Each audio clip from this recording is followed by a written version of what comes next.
Alright, we're live. We missed you last week, David. I know, Hopefully, sorry. hope things are going better Yeah, for your family.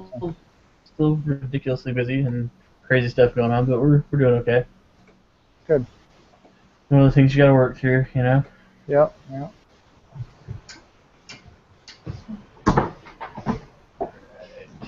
Share my screen real fast.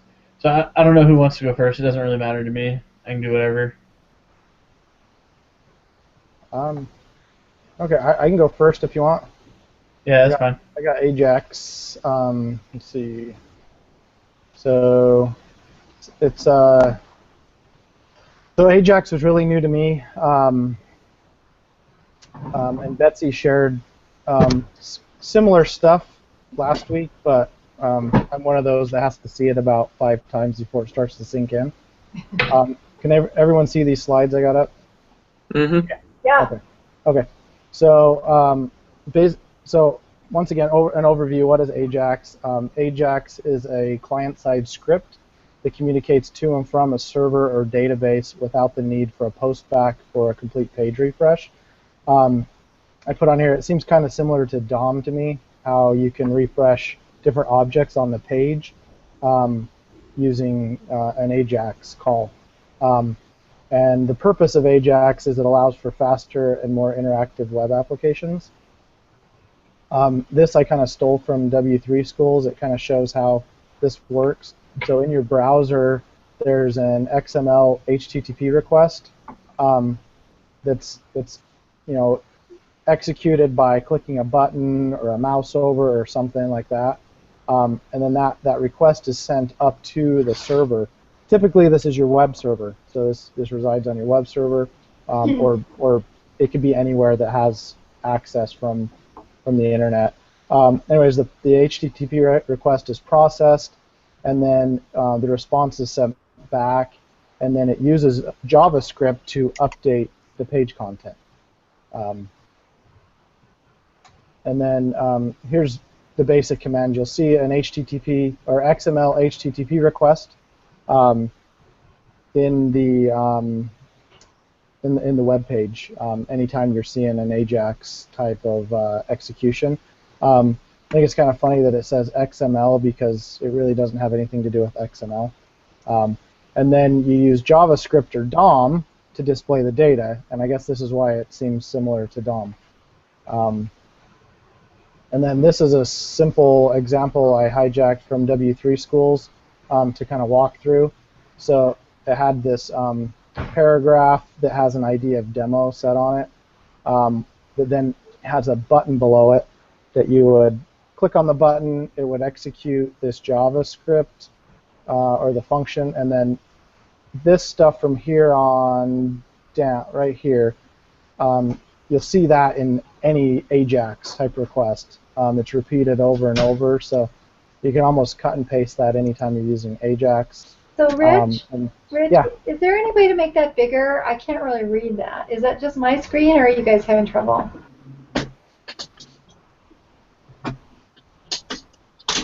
I can try to blow it up there. Is that better? Yes, thanks. Okay. So, anyways, this section right here, like I was saying, this is kind of repeated in any Ajax call. Looks like it really just to help it interact with different types of browsers. And then right here is where you call this function to replace your demo ID that's up here, and then this right here is a text file that lives on the server that's retrieved. So that text file would retrieve content or something that would replace this paragraph field. I have an example that I built that I'll show you here. Let me change my share. All this JavaScript is actually looking really familiar to me. My first semester of online classes, I took a programming class, so I messed a lot with JavaScript. That's good, yeah. So here's the the Ajax that I have running on my website. So you'll see that it looks fairly similar. You've got this information here at the top. And then Could you zoom in on it again? Yeah. Let's see if I can make this bigger or not. I don't know. I don't know how to zoom on this.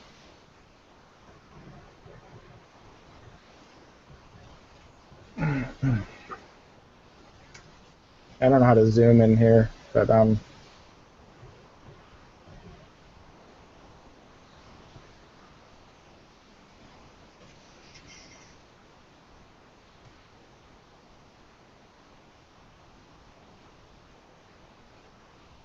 you can't see that very well at all.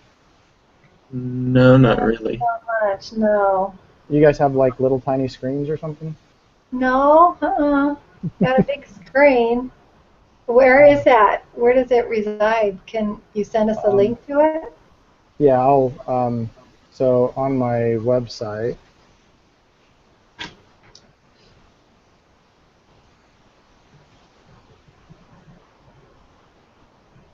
Back here.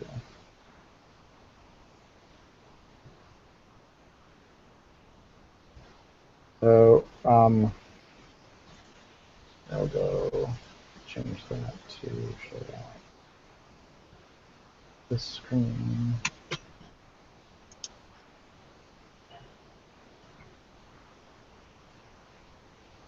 Okay, can you see this? Oh, here, let's see. Okay, yeah, I can see that fine. Okay. So really what this does is you can type in anything, a word, hit go. It goes out to a website, or to my website. It runs a Perl script that just inserts your word, and then it does a query for your IP address. So there's the page source. Zoom in. So like I was saying, this top part's the same everywhere. And then this comes in, and here's what you see on the website. This is the field where you're putting in your word and your button. It goes out and calls this Perl script. That returns the result that you see on the screen. So you can do like Bob.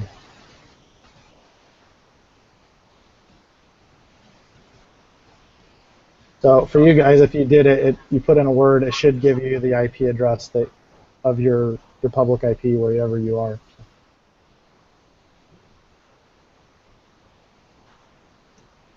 Okay, let's see here.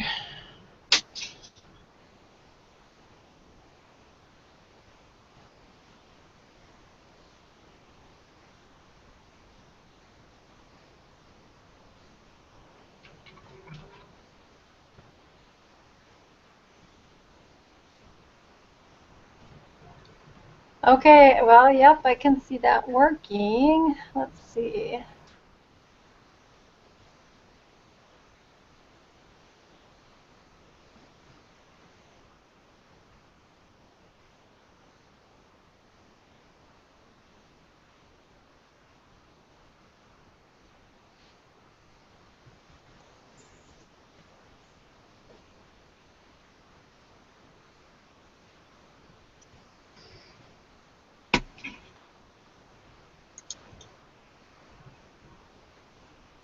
So that script that you wrote, is that in a separate JS file somewhere, or did you just build that into the web page? It's actually a CGI file on my web server. Okay. It's a Perl script. So Right. yeah. So by default, if you're going to run like a Perl script or a PHP script, you throw it in your CGI-bin file so that the browser knows how to run it. And right. What I found is when I put it in there, at first it didn't work, and you have to go into your web server and change the permissions on the file to a 777. Because by default it's like 665 or something like that. Right. When you put a file in there, so it wouldn't run. Right. Change the permissions on it. So.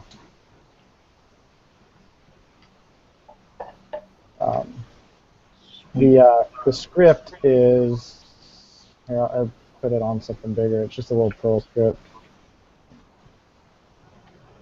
Actually, if you have the screen up that Richard has up right now, you right-click And hit view. and Source view code. source, then you'll see the script for it. Yep.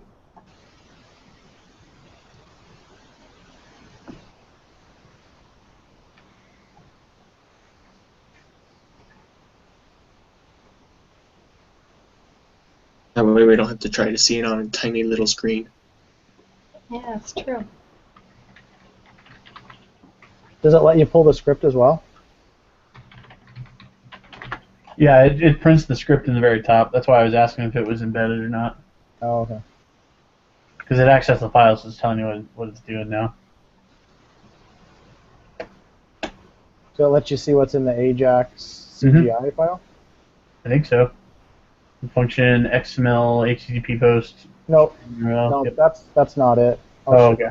The Perl script is this. Oh, yeah, but it does show the link to it in your web Here's server. the link is all, yeah. So I'll show you the Perl script is just a simple little thing right there. I gotcha. So it just queries this remote host function that's built in to get your IP address, and then, inserts everything. Right.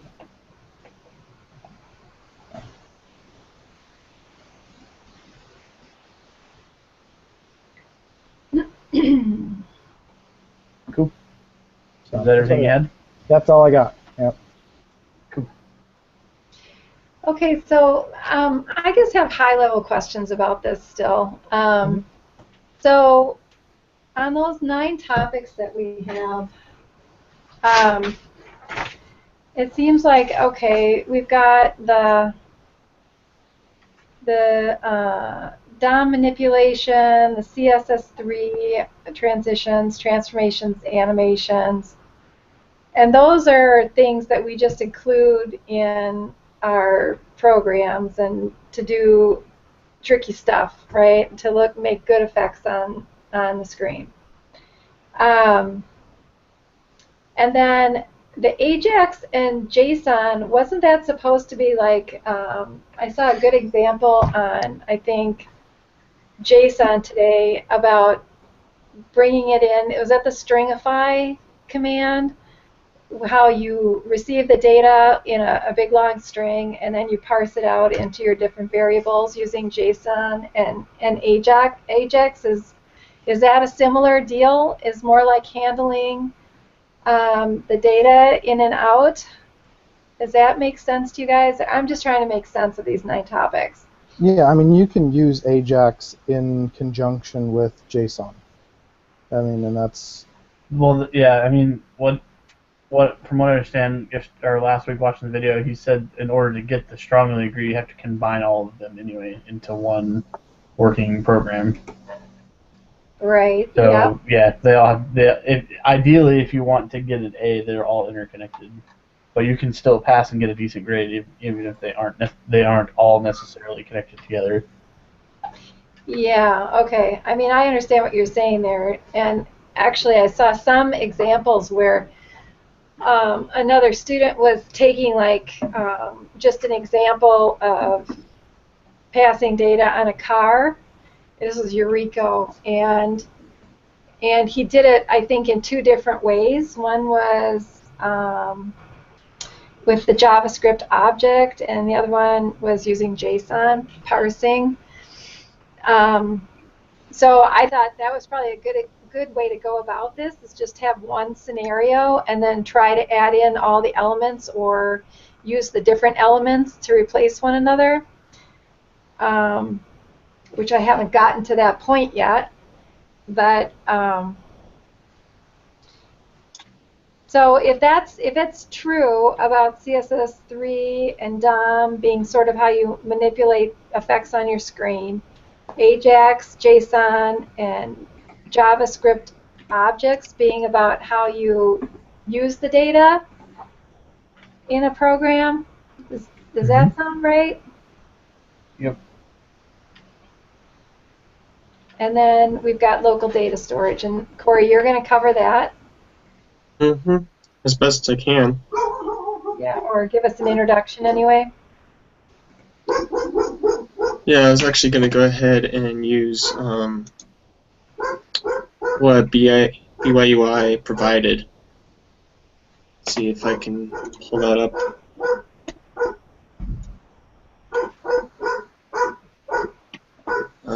Just a sec. Trying to figure out how to do that. Or I can just give you guys instructions to the page if you want to follow along. Okay. So you guys all go to your iLearn and choose the class. Let me know when you get there.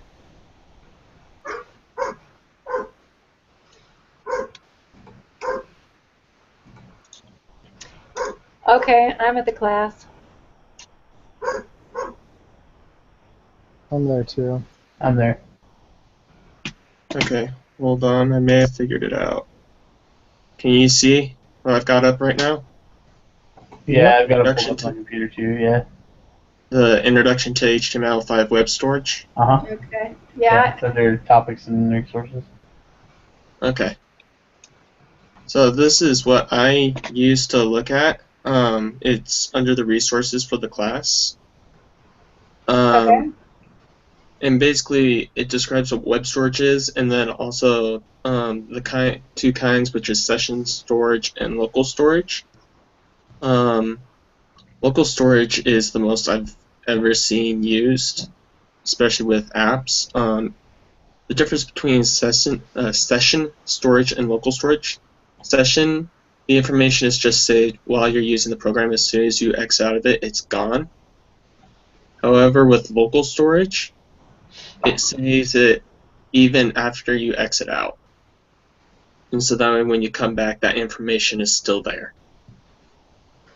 And then in the early days, there were things called cookies. That's making me hungry right now. Why do they have to call it that?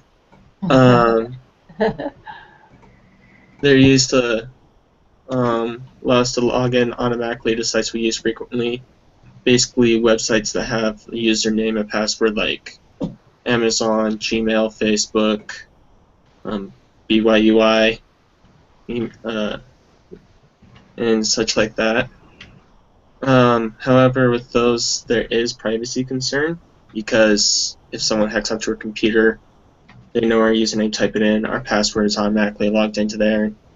They can get on and mess with it. Also, they didn't have a lot of capacity.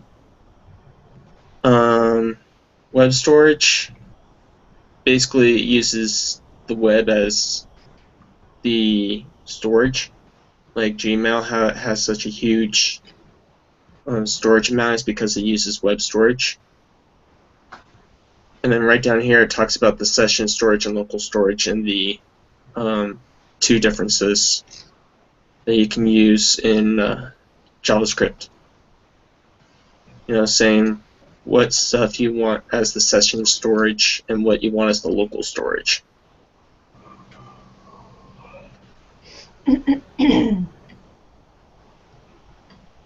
Any questions about it so far? Nope. Nope, sounds good. And then they've got examples right down here as well of the difference, how to use it. And then a little diagram here as well. Just opened this up and it looked like a really good resource. Also, further down at the bottom, it gives further readings for this topic. Also, comments other people have written if they know other things about it. But yeah, the BYUI website has a lot of good resources for this class. Highly recommend using them. Okay, yeah, I'm gonna have to go back and read that. That doesn't make any sense to me. I don't know if you guys have had this in earlier classes or whatever, but I'm gonna have to study it. But I just No, want. but I do network security at work, so that makes sense. I know what they're talking about. Okay, good. So last week, I'm sorry to interrupt. Do we have another presentation? Yep, I do. Okay. So you guys have two options. I can either go over CSS animations, or I can go over what did I get credit for this week? Hold on. I can go over how to set up, how to connect to a database from your JavaScript. So I can do a little bit of JavaScript loops, or DOM manipulation, or manipulating CSS with DOM. I can do any of those. Which one do you guys want? Doesn't matter to me. Yeah, Do you whichever you have? prefer to talk about. It doesn't really matter. They're all about. I mean, I can just do the transitions real fast if you want. It's pretty simple. What about having one that we think might figure into our project? So that's what I was going to bring up before. Is last week, Brother Jones was sitting in with Rich and me, and we started talking about which idea he might want us. Would he would advise maybe? Yeah, I know. I watched it. Oh, you did watch it. Okay. So, what about a topic that fits in along those lines if we decide to go with the simpler version of the weight training tracking app? I knew those could We apply. have to do. So we have to do all these in Yeah. that app. Yeah, any of them really apply. Oh, okay. All right. Good point. Like I said, it doesn't matter which one you guys want to go over. I can go over any of them. I can just do the CSS transition. That's one you guys assigned me to. Okay. I should know Yeah, there's something go else. ahead. Sounds good. Go ahead. Okay. Alright, I'm going to share my screen real fast. If you want to follow along, you can go to my website. It's marvelcomicsuniverse.com. You should be able to see the source code.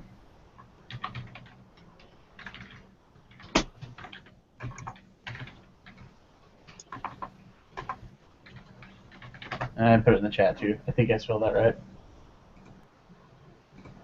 Is this just the main page we're looking at, Dave? Yeah. Yep, just the main page. Okay. Okay, so I'm going to go over how to do this banner and how to make the pictures kind of pop out at you as they scroll by. So, over here, this is my main index.html page. So if you go up here at the top, just pulling in my style sheets, which is just the main CSS, and just metadata. So you go down, and then have a list. This is my banners. This is where the green stuff is, and then this is where the actual pictures are scrolling. So I have two div tags here. One of them is the container. Go over to the main CSS. That just is what the container looks like. So the background is black. My margins are set. And the height is 350 pixels. So that has nothing to do with the actual animation. That's just how big this actual box is, where they're scrolling through. Okay. The other div tag, that's where the fun part begins. The photo banner is up at the top, which is right here. These are the height and width of the pictures themselves. I mean, they're all about the same size anyway, but I standardized the size in my actual div tag just for ease. And then there's my margin. So what this actually looks like, or looked like when I was first working with it, was this container actually went like 1,000 megapixels or 1,000 pixels down. So like this bottom thing right here was way down, and there's a big giant black space right here, which was white. I think I can show that real fast. Give me 1 second. I'll change the color so you can see it easier. And then I'll show it to you on my local one actually. Maybe that was the wrong one. Yeah. Okay. Maybe that's not gonna work. Anyway, so then you get in the actual animation part, and you go down here. This class first connects to this guy right here. So this is the first picture. which is the universe picture. So let me do fast forward the page real fast. Universe picture is this guy right here. So he's the very first one in the stream, and then it just goes from there down the list. The class for first, this is how long it scrolls. I played around with these a little bit, but it got really choppy when I made them shorter and longer. So 30 seconds seemed to be the best. It's still kind of at the very end, when it finished scrolling through all the pictures, it kind of jumps for some reason. I haven't really figured out why. Oh yeah, you can see the white in between. Yeah, it does that. I haven't figured out why it does that yet. I still got to debug it. But anyway, that's what actually does parts of the animation. And then there is one more section, the actual photo banner, and that goes on the div class I was just talking about, which I skipped over. And then this is all the actual transitions, and then this is the hover. So this is what actually is making the pictures scroll, and then when you hover over them, you can actually click on it. It just doesn't go anywhere right now, and they'll hover, and you can click, but it's just a dead link right now. I don't have them go anywhere. I could, but I haven't really needed to yet, so that'd be a pretty easy addition to the code. So how does that scale part work on the hover? Like 1.1, like I see that it makes it bigger, but what is that reference? These right here, these scales. Mm-hmm. Basically, the scale pops it out by 1 point, meaning it resizes by 1%. That's why it only pops out so far, right? Okay. So I mean, I can play around with it real fast while we're honestly, I didn't play around with those numbers too much, but I can do it real fast just to see what happens. I mean, I have no problems breaking my code. I've got backups and stuff, so it's not going to hurt anything. So yeah. Cool. Yeah. Yeah, that's just a 10. So yeah, that's nice and close. So yeah, that's what that's for. That's just for popping it out. And I guess, I mean, it depends on how far you want it. You could probably make that, I don't know, 2, and it would kind of pop out even further and not be quite so crazy. So. Sure. Okay. But yeah, that's about it though. I mean, that's as far as transitions go. It's pretty simple. There's nothing too difficult. It just took a while to, get the numbers right and stuff. So, anyway, cool. It's these. I was just using the scale, and if you had those 2 parameters with a comma in between them, they just do like a static change on your image or whatever it is. Right. Just scale it up and down. So yours was like connected with the hover. Yep. Where did that happen? That happens right here under the photo banner. Uh-huh. Oh, and you've got, okay. And then photo banner is referenced right here for the div class. So I've got a div ID for the container, which is what the actual size of the container is, and then this is what actually pushes out the animation to pop it out and hover it. And then this is what actually starts the scrolling first, which is that's a really good example then, right, of these animations, because it's connected with the hover and it's only activated when it's hovering. Yep. And it's clickable too. Like I said, I haven't released it to anything, so.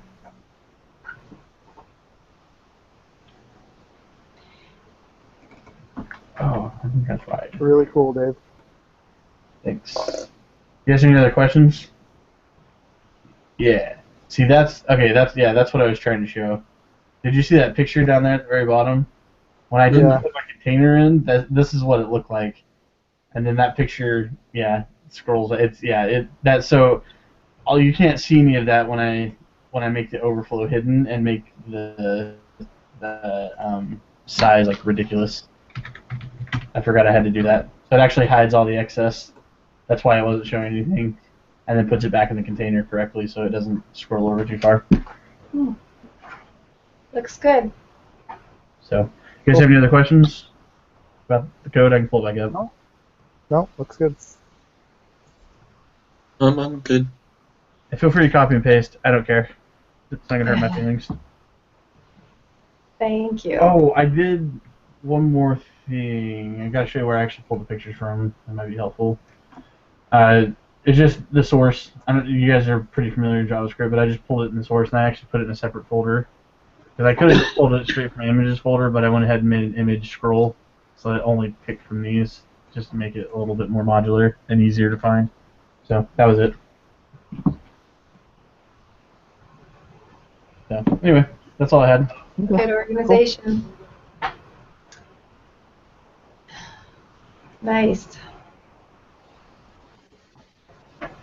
Okay, so where are we at with everything else then? I'm still learning all this stuff, I would say. Don't worry, Betsy, I'm right there with you. I'm trying to get simple examples of a lot of different things under the topics, and then I'm going to go through and try combining them. Honestly, the thing I find most helpful is going, and not just going to like W3 schools, even though that's really good for basics, but literally just getting an idea, Googling it, getting the code and reverse engineering it, and then just making it work. That's what I find the easiest thing to do is, because then you get something that's actually working, and you can dig through it and see how it's working, and figure out how to change it to get it to do what you want it to do. That's the easiest way to learn. Because W3 schools is good for like understanding the basics and like what the commands mean, but until you actually start going through and reverse engineering some of this, it doesn't make any sense. Like you just have to go through and play with it. So that's what I've always done in programming classes, because I'm not smart enough to write most of this myself. I have to go through and just figure out examples of things I want to do and then make them work. So you're saying just go out on the web and find examples that are close to what you want yours to look like, and then Yep. Yeah, get a template. Yeah, get a template essentially, and make your template become what you want it to be. Yeah. Okay. I mean, that makes a lot of sense. Because that's what, I mean, when he sent out that email, that's basically what he was saying. He didn't mind you looking at examples online, but he didn't want you to literally just copy and paste it. He wanted you to copy, paste it, test it, beat it up, figure out what it's doing, and make it your own. So, and as long as you can explain what it's doing, then you've gotten the point of the class. So even though I didn't necessarily, quote unquote, write this code, I changed a bunch of it to actually get it to do what I want it to do. Right. So. Yeah. Yeah, that makes sense.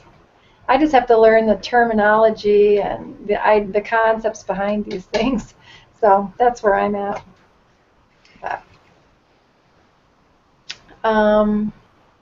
So what are you guys thinking about our project? I mean, anything yet, or is anything coming to you as you're doing these different little areas of study?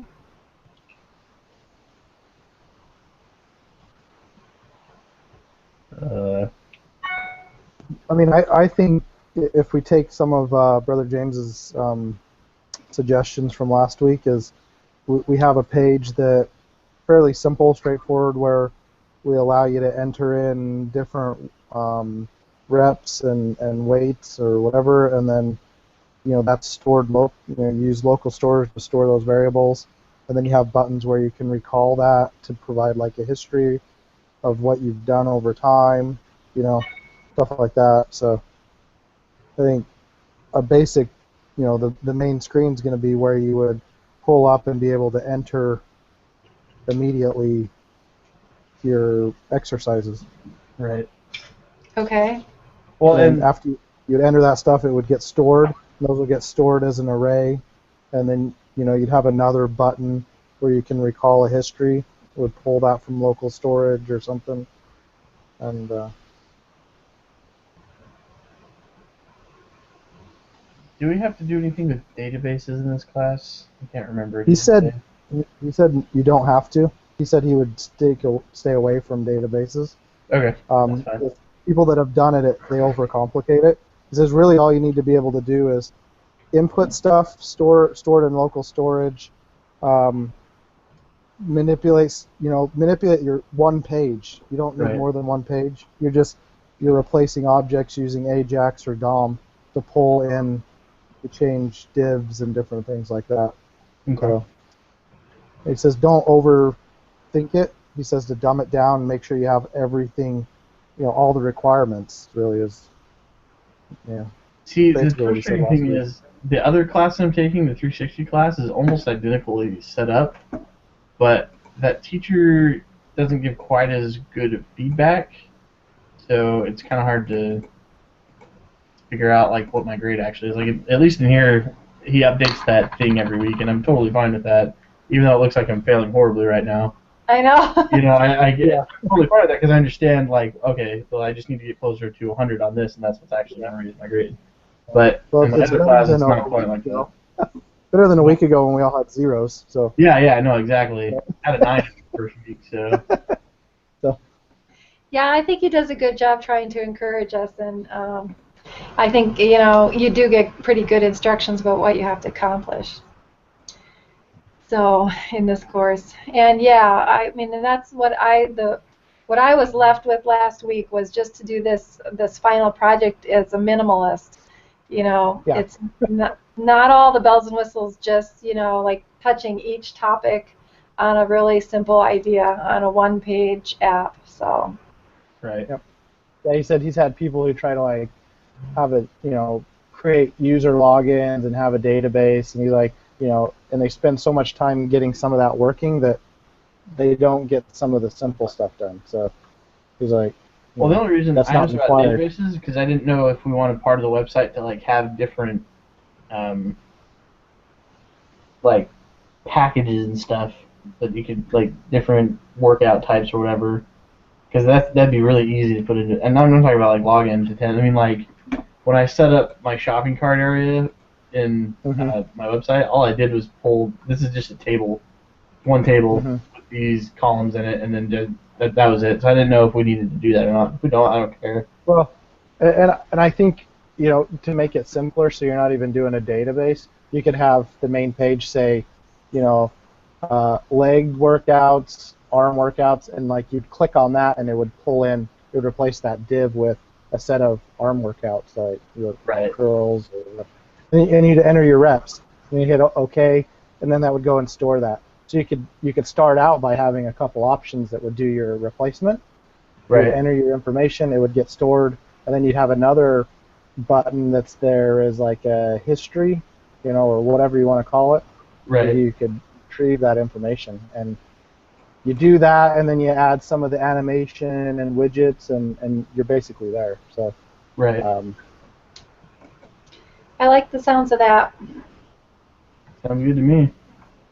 Sounds doable. And Betsy, I think you're the workout person, so you should maybe put together if that's what we want to do. I don't work out, I never have, so Yep. I run around with my kids, and that's about it. So Yeah. I don't speak workout lingo if you haven't been able to tell. So Once your kids are up and out, then you have to work out. Well, I'm on a seafood diet. I see food and I eat it. Yeah, So if we So I wanted don't to do work out something either. like that, where you had a link for leg workouts versus arm workouts versus whatever, or different exercise routines, right? Like I don't know. Yeah, definitely. I think I already have that kind of information put together in some of the stuff Yeah. I had for working it up, so that Okay. should be easy to come up with. Yep. Okay. All right. All right. Does our group project count towards some of these topics as well? I can't remember. Did he say if the group project does too, or just your personal portfolio? It doesn't. It's just your personal. So you're scored separately for your personal portfolio than the group Okay. project. So. Okay. And then just so you guys know, I won't be able to attend next week. I'll actually be on a flight during our meeting time. So. Don't they I'm have on the Wi-Fi? If you want to pay for it. I'll be on an international flight, so Oh. it'll be kind of weird. Excuses. So I'll try to put together something on JSON and just email it out, but I won't be able to attend live. So. Okay. Where are you going? I gotta go for work. I gotta go out of town, so going over to the Netherlands. So. Wow. That's pretty cool. What do you do?